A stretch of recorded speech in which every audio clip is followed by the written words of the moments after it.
Hello guys, welcome to my channel and the J Vlog Stories, and for today's video, magpo-phone comparison tayo between the Redmi Note 7 versus the Samsung Galaxy A30. So tara guys, simulan na natin. Mas naunang na-release si Redmi Note 7 kaysa kay Samsung Galaxy A30 kasi si Redmi Note 7 official na na-release dito sa Philippines noong March 27, tapos si Samsung Galaxy A30 noong March 30. Tapos yung na-purchase ko na Xiaomi Redmi Note 7 is yung entry level or yung budget phone category nila na Redmi Note 7 na 3GB RAM at 32GB ang internal storage. At ang official price nun is 7,990 pesos or almost 8,000 pesos. Tapos si Samsung Galaxy A30, ang official price niya is 13,990 pesos or almost 14,000 pesos. At 4GB ang RAM niya at 64GB ang internal storage niya. So sa price, medyo malayo yung difference nila. So guys, gusto ko lang linawin na itong Redmi Note 7 na nasa akin ngayon is ito yung variant nila na entry level or budget phone level nila. Kasi ang price lang nito is 8,000 at 3GB RAM at 32GB internal storage. May nagsasabing mid-range ang Redmi Note 7. Yes, mid-range siya, pero ang mid-range sila is yung 4GB RAM at 128GB ang internal storage. Dahil ang price nun is 11,500. So above 10,000 ang price nun. Titignan nyo sa price guys kung budget ba siya or mid-range. Dahil ang price nito is 8,000 lang, under 10,000 siya, considered siyang entry level or budget phone level na merong mid-range siyang specs. For example guys, yung Poco Phone F1, mid-range siya pero flagship ang kanyang specs. Naging mid-range siya guys dahil dun sa affordable price niya. First, dito muna tayo sa design. Kung mapapansin natin sa Redmi Note 7, meron siyang glass back compared dito sa Samsung Galaxy A30 na merong plastic back na tinatawag nilang Glastic, pero yun nga yung likod niya is mukhang glass dahil dun sa glossiness ng phone. Tapos dito sa Redmi talagang glass siya. Pagdating naman sa fingerprint magnet, mas fingerprint magnet si Samsung Galaxy A30. Ayan, compare kay Redmi Note 7.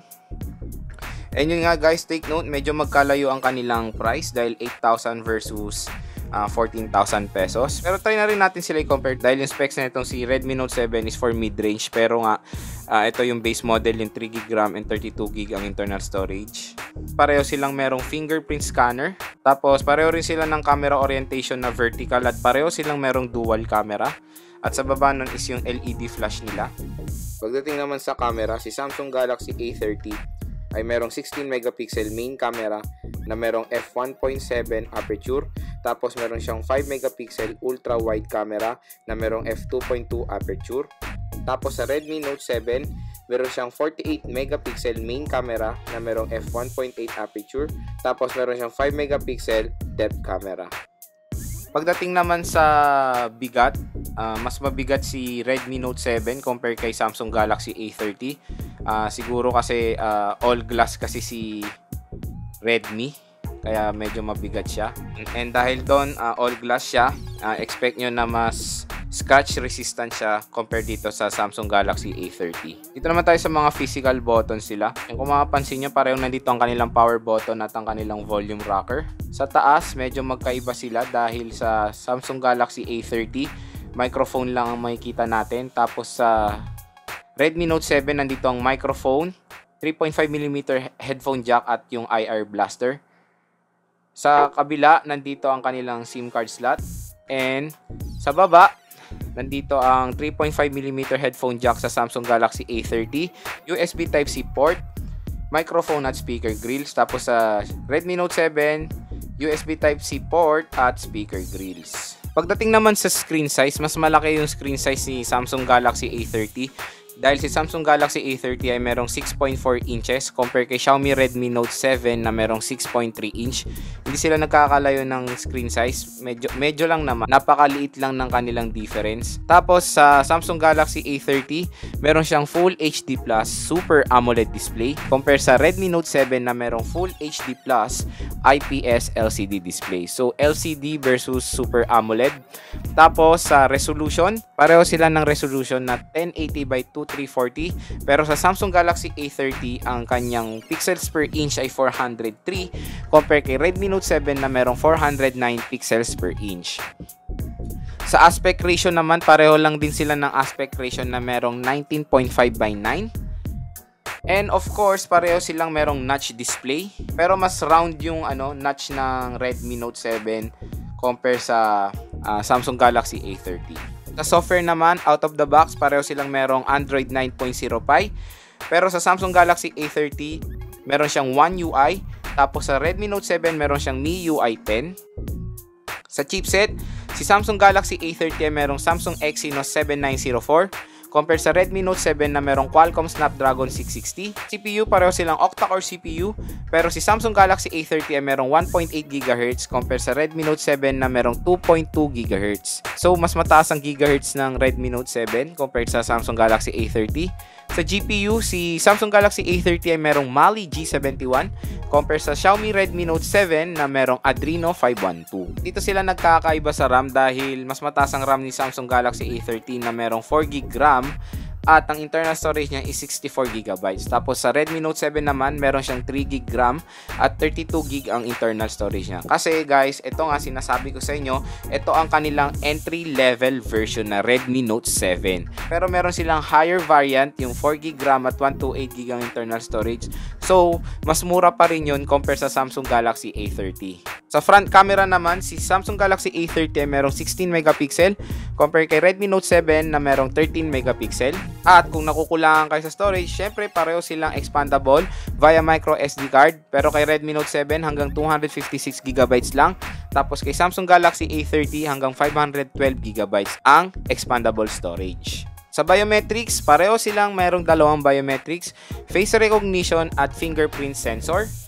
Tapos sa battery, pareho rin sila ng battery guys dahil pareho silang merong 4,000 mAh non-removable battery at pareho rin silang merong fast charge. Boot up test tayo, tingnan natin kung sino sa dalawang phone na to ang mauunang mag-o-open. So start tayo in 3, 2, 1.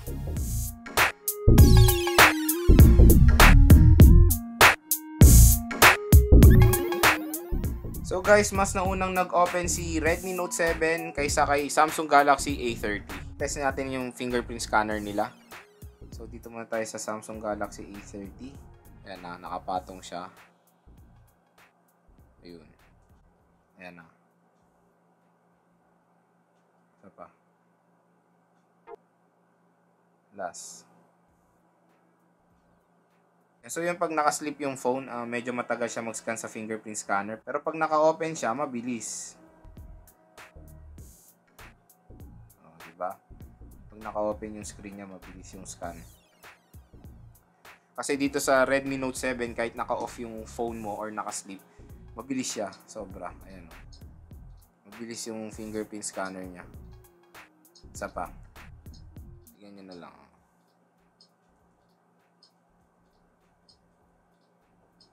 So pagdating sa fingerprint scanner, mas mabilis mag-scan si Redmi Note 7 compare kay Samsung Galaxy A30. Sa facial recognition naman, try natin.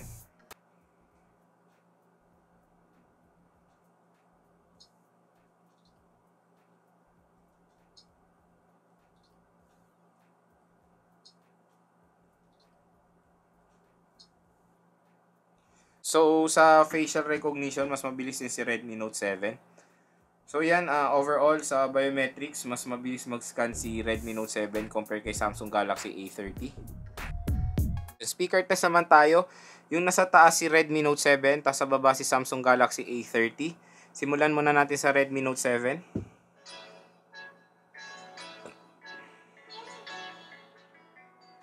Naka full volume yan.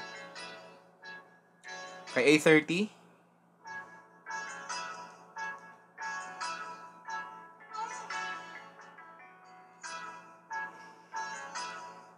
Redmi.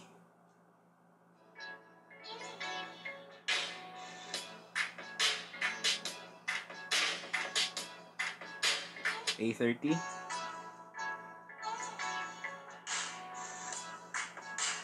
Parang mas malakas yung speaker ni Note 7. Isa pa. Mas malakas yung speaker ni Redmi Note 7 kay A30. Ayan. Isa pa, Redmi. Samsung. So guys, sa speaker, mas malakas yung speaker ni Redmi Note 7.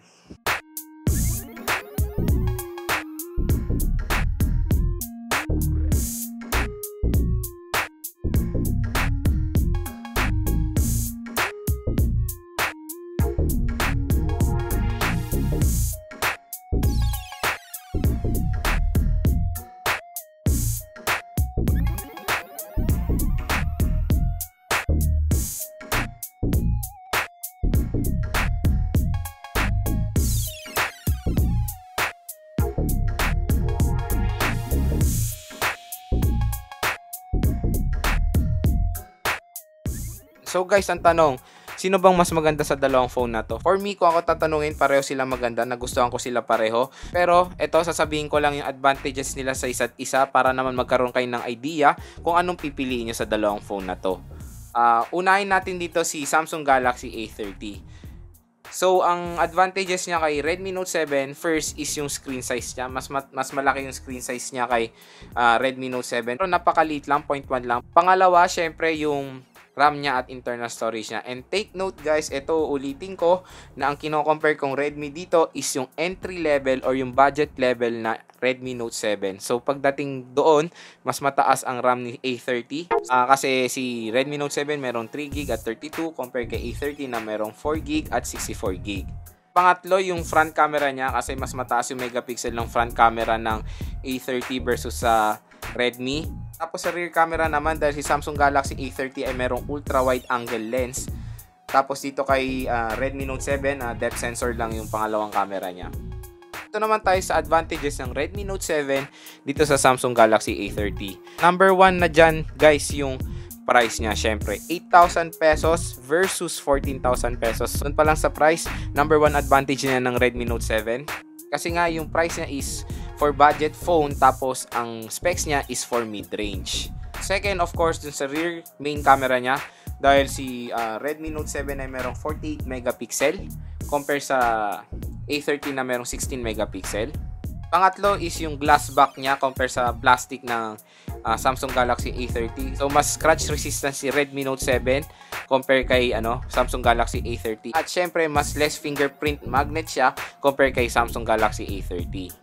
Tapos sa gigahertz, mas mataas ang gigahertz ng Redmi Note 7. Ang max gigahertz niya is 2.2 gigahertz compare sa Samsung Galaxy A30 na 1.8 gigahertz. So guys, yun yung advantages sila sa isa't isa. Kung ako tatanungin kung sino ba mas maganda sa dalawang ito, meron kasing dalawang concept yan eh. Meron kasing tao na tumitingin sa price, tapos meron ding tao na tumitingin sa brand. Syempre sa price, panalong-panalo dyan si Redmi Note 7 dahil 8,000 pesos siya, entry level phone. Tapos ang specs niya guys, ganun kaganda. So sulit na sulit talaga ang 8,000 niya dito sa Redmi Note 7. Tapos dito naman sa Samsung Galaxy A30, para sa akin based on my experience kasi subok ko na yung durability ng Samsung, tsaka parati ko kasi nagugustuhan yung build quality ng ng Samsung. So yan guys, pagdating sa affordability, syempre panalo-panalo diyan si Redmi Note 7. So yun guys, doon naman po nagtatapos ang ating video. Kung nagustuhan niyo po yung video, don't forget to like and share. And also subscribe po to my YouTube channel for more upcoming videos. And like me on Facebook at JVlog Stories. At kung gusto niyo po maging updated sa mga aking video, i-click nyo na ang bell icon for notification. Once again, this is Joe from the JVlog Stories and have a great day. Bye!